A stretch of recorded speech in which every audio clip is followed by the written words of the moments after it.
All right, what's going on, y'all? Hey, quick thought here this evening. Want to share with you something that's been real helpful for me in recent weeks and months as I've become more aware of some of the conversations going on about autogynephilia.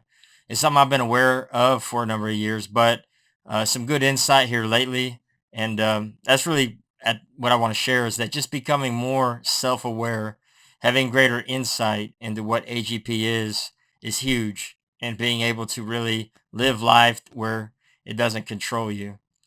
The thing that this transgender ideology has really allowed AGP to become so powerful in men's life is because it suggests that we have some sort of identity issue, that at our core, our true identity, our real essence, however you want to put it, is truly female.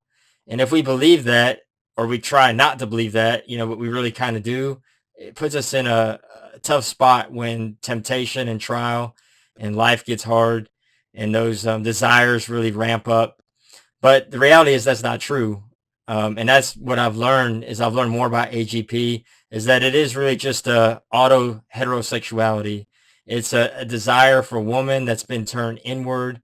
And, there's still challenges. I'm saying not just understanding it's not going to by itself help us get free, but it really does just take a lot of the teeth out of that temptation when those desires start to really take over and we start doubting and wondering and thinking, and we get ourselves in trouble when we start thinking, well, maybe I really am female, maybe that's really who I am, and then we start slipping into that headspace. But reality is that's not true, is that we're men that have sexuality that's really been really misdirected. It does present problems for us as men, but we can kind of separate ourselves from it. It's not an identity issue. It's not at the core of who we are as men. It's an addiction. It's a sexual orientation, perhaps you could say. But um, well, I was listening to an interview with Michael Bailey, and he was talking about, I think from his research, he found out that if men were self-aware, just knew that they had AGP, that right there was a big predictor on whether they would transition or not. It was a really a big protective factor. Men that don't want to transition, that's me. Maybe some of you do. You're probably not listening to me very much. But those men that just understand didn't transition and just having awareness. So that's really what I want to share is that our whole identity doesn't have to have this question mark over it because the radical transgender just ideology out there is suggesting that, hey, you're really women trapped in men's bodies, and hey, it can get pretty dicey, and get kind of disorienting sometimes. But um, there's something else I found out that, in listening to a lot of these videos, that detransitioners, I think, have a lot of good insight into really that the promises are empty, and they know firsthand they went down that road very far, and they've decided this really didn't deliver on what I believed it was going to do for me. It didn't really actually solve these core problems. Uh, and so there's all different stories out there of men that have found out the hard way, and I respect these men a lot for putting themselves out there. And hopefully, I can learn from their experience, and I think they're going to be less likely to be tempted by some of the things that used to get them. I mean, they could retransition, but they already know that uh, it's not a good solution. So I'm trying to, I'll try and share with you some things that I'm finding to be helpful in developing a healthier male identity and just, but yeah, these detransitioners, I really think that the temptation totally changes for them once they know that there's nothing there. So that's really, knowing that having autogynephilia, I mean, I don't even identify as that really, but just knowing what our sexuality, how it works, how it operates, allows us to kind of keep it at arm's length so that we don't start entertaining some deep-seated, just existential, just totally the opposite sex is really what we are at our core. It's not true. And that right there, it's really helped me a lot to just have some distance between me and that. And I've learned some more about just auto heterosexuality. It's a mouthful, but that this autosexuality is I believe it's along a spectrum. Allo and auto. Allo is not a word I use every day. ALLO, but it's from the Greek, and auto meaning self.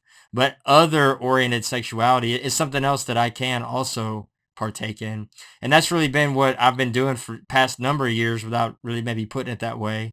But I've been able to really train my sexual desire and response to be other, outward focused. Being a married man, I have a good, healthy outlet, and I haven't arrived yet. When I get there, I'll let y'all know. But it has been several years. It's probably be 5 or 6 times a year that I allow myself to go down that auto, that AGP, and I complete climax to that sort of desire.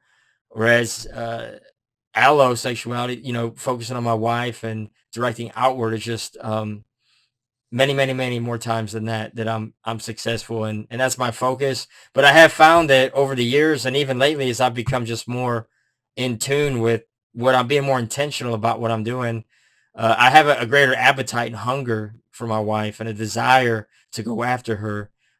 This is coinciding with me also doing everything I can to increase my testosterone and just be healthier as a man. But hey, just becoming aware of AGP is huge. And I've not been in these communities, but a lot of the folks coming out and that associate with men that identify as female, they're like, these are by and large men that struggle with AGP. Um, there's a debates on that, and even this sort of pseudo bisexuality that men that struggle with what we do with AGP have allowed ourselves to entertain sexual uh, fantasies with a man, even though we don't really. That's not how we roll.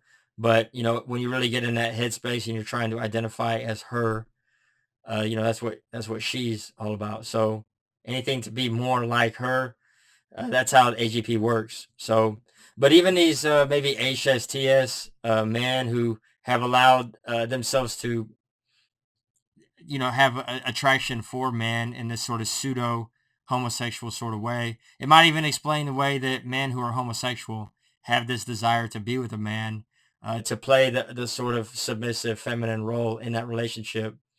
I don't know, but it seems compelling to me. I believe that this really has simplified things for me. It's kind of demystified the whole thing for me a lot. So I'm feeling strong, empowered with this information. And then also being a Christian, that's really the meat and potatoes of all this. Is I would love to share more truth with you in the scripture. Um, I think, really without God, the supernatural things that need to be done in our hearts, the healing and deliverance can't really be done. But I think even anybody armed with truth is going to be in a better position. So I want to share that with you here best I can here. Appreciate you. God bless. Bye bye.